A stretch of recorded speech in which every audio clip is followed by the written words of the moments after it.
Okay, welcome to the ABA studio, aka the kitchen dining room combination in the Asbury household. Alright, what we're going to do here today is we're going to do a little mountain scene basic, just to get some of the basic techniques out there for you. What we're going to be using here is a wet on wet technique, which means we're going to take the dry canvas and we're going to apply a layer of wet. In this case, we're going to be using a thinned down white. If you've ever watched Bob Ross, he calls it liquid white. Bill Alexander called it magic white. All it is it's a thinned down version of an oil paint. When I say it's thinned down, I mean it's got a higher oil content ratio to solid, so it's real slippery, it's real oily. Alright, so what we want to do is we want to start out coating the canvas with a thin, even layer. And there is a way of testing to see how much we have on there. I'm going to show you that in a minute, because you don't want too much, but you got to have enough. You don't want to be in the middle of your painting and hit a dry spot. That'll make you a little irritated. Alright, even.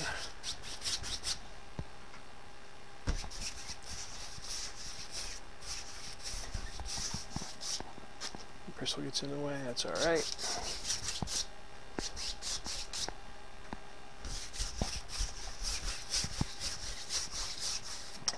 Canvas is a woven fabric, so you have the horizontal threads and the vertical threads. You got to make sure you get in between all those little fibers. It is pre-primed, meaning that it was just a cloth that was stretched over stretcher bars and pre-primed with an acrylic paint, which just forms a barrier so that the cloth does not absorb the oil. Just like you're priming a wall when you're painting a wall. You prime it to block out everything behind it, so you only see what you want to see. All right.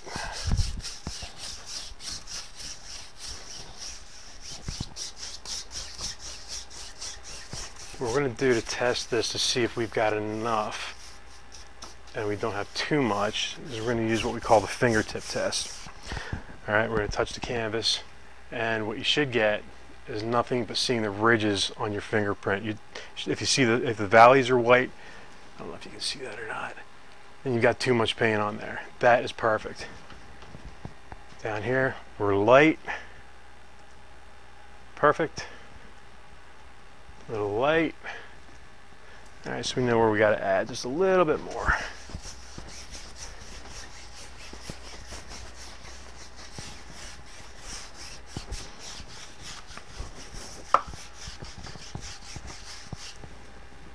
Good.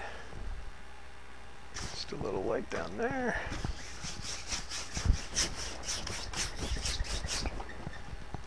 And that will do it. All right.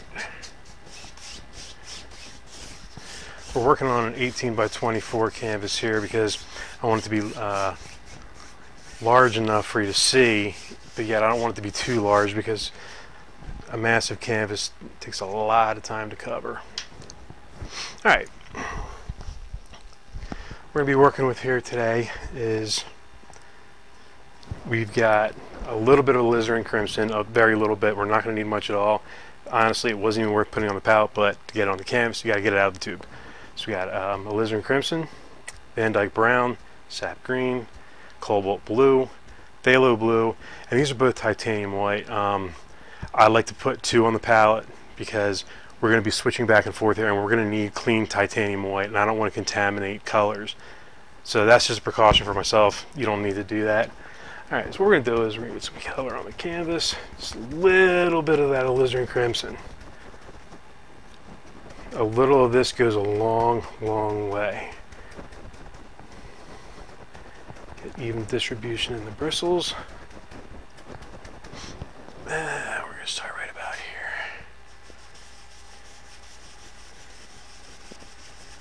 Just want to get a little pink color on the canvas here. Not a lot. Don't need a lot.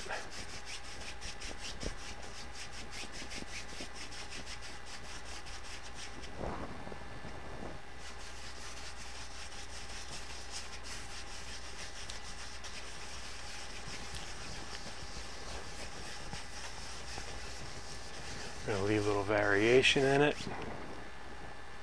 You're not coloring like a coloring book. You don't want all solid pink. Alright.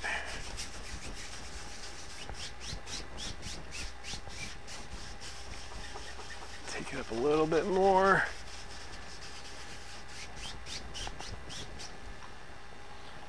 Okay, and then we're going to come in here into our cobalt blue. I like using cobalt blue for a sky.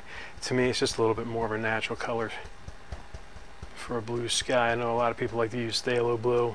Use what you want, what works for you. We're going to tap, get distribution on again. All right, and we're just going to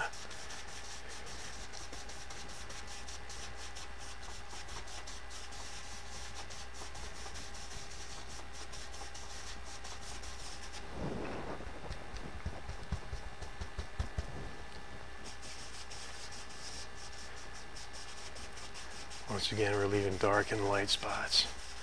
You want that variation. You want to keep this light in here. Light with the dark. And we're just going to take that down into the pink. Gently blend those. I want to get a little bit darker at the top.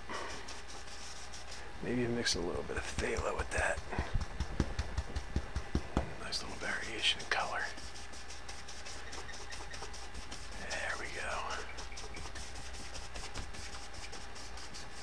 And then what we're going to do is we're going to blend this out using a dry 2-inch brush.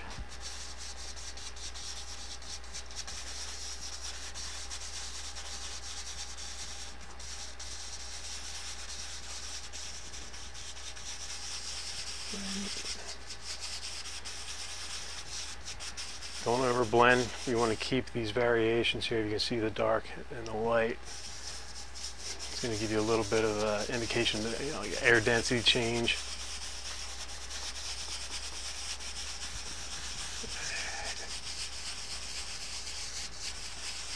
Blend those in down here. Once again, not over blending.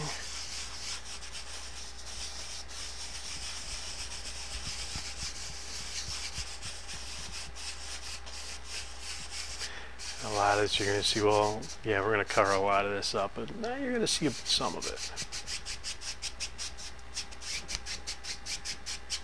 All right.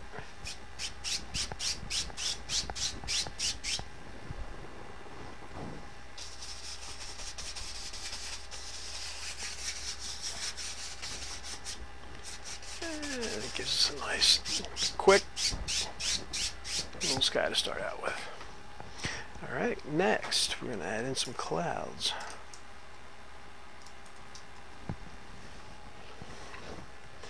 We're going to come into the clean titanium white here. I'll load the brush up. And we're only going to use the corner of the brush.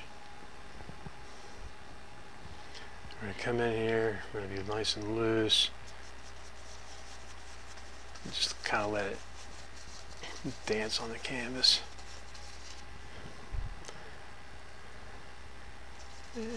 Where's it going? It can go anywhere you want it. There we go. And then we're going to define the clouds by blending out just the bottom. We're going to take the 2-inch brush. We're going to use only the corner. And we're going to make tight little circles underneath, blending out only the bottom.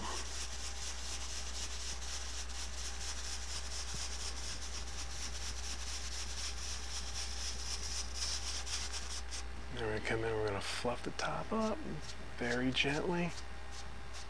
We don't want to ruin the shape of the cloud. That's your first layer of cloud. What we're going to do is we're going to take a clean fan brush. We're going to come in here with a little bit of blue. Just going to add little dark areas to the bottom of these clouds. A little bit darker. gently just kind of scrub some of that in there. Just a little bit of paint on the brush, not much at all. Give these clouds a little character. We're going to come back in and we're going to blend that out. Gently. Blend the bottom out again. And we're going to fluff that. Give these clouds some dimension.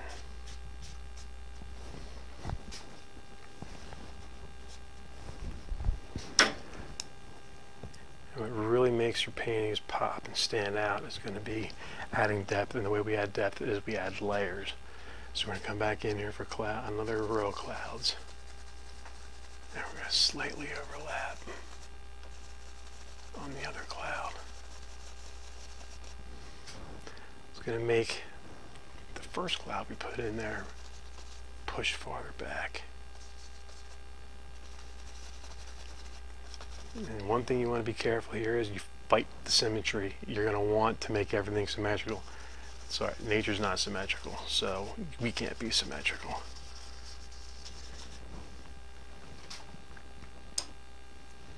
So again, blending out only the bottom.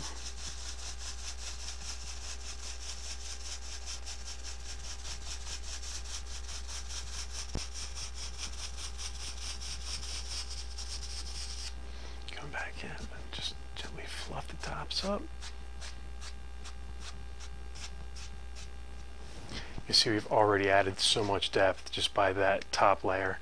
By overlapping the second layer, it pushes that top layer back. And yeah, we're going to come back in here and add a little bit more of that darker area like we did on the top one.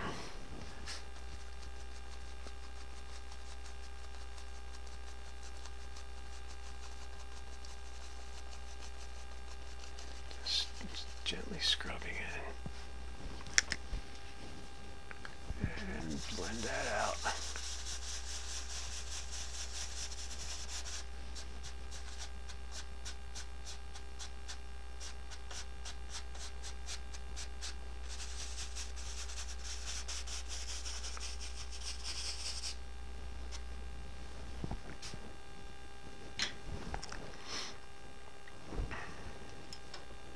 See, I just contaminated it.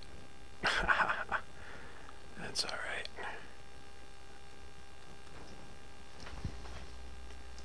And come back in here.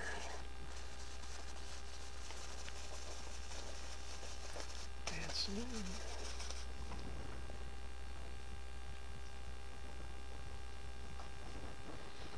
Always make sure you got enough on your brush.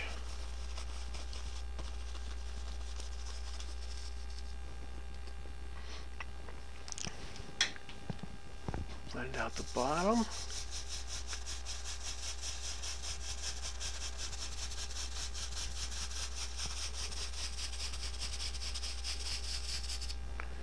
And fluff.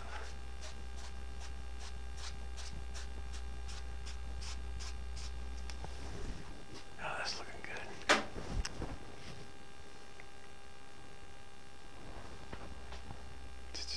Yeah, that's a little too much paint.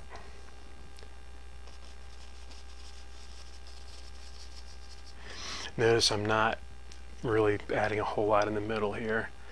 It's like we said, we're doing a mountain scene here. We're going to put some big old mountains in there, and we're already going to cover up part of what we did, and that's going to be part of the layering. The clouds need to be pushed behind the mountain, so the mountain needs to be placed on top of them. So, but it still doesn't make sense to make awesome clouds in here just to be covered up. But we do need to make sure that we have enough that the mountain kind of pushes in front of them.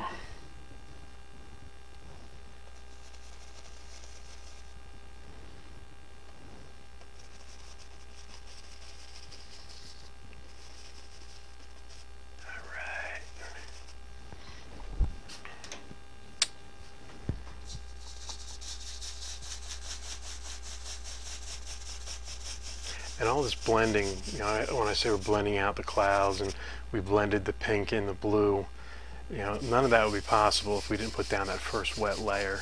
If you don't have that wet layer, you can't move the paint.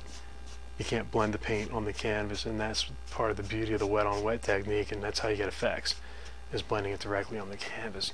You wouldn't be able to fluff these clouds that way if you were working on a dry canvas. Alright, so we got our sky done. We are going to mix a gray. I don't use gray from a tube. I like to mix my own. It's easy enough to do, and you can kind of control the tone of it. It's usually a 2-to-1 Van Dyke brown, 2 parts Van Dyke brown to somewhere around 1 part blue. If you want to make it a bluish gray, obviously add more of the blue to it. Alright, we're going to mix a gray here to make a mountain color.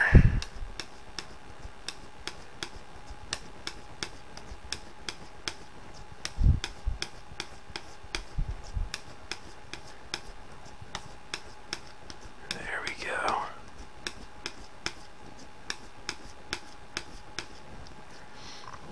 You're going to get an idea of what kind of a color you have there. You can always come in here and take a little bit of titanium white, take a little bit of color you just mixed, and you'll see what you got.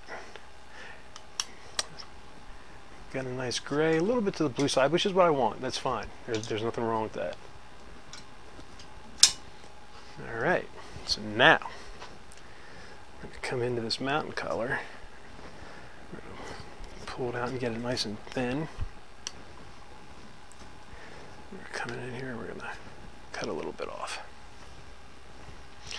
Now decide what we want to do here. I think we want to go with a larger mountain range in the back, and I want to cut in front of it.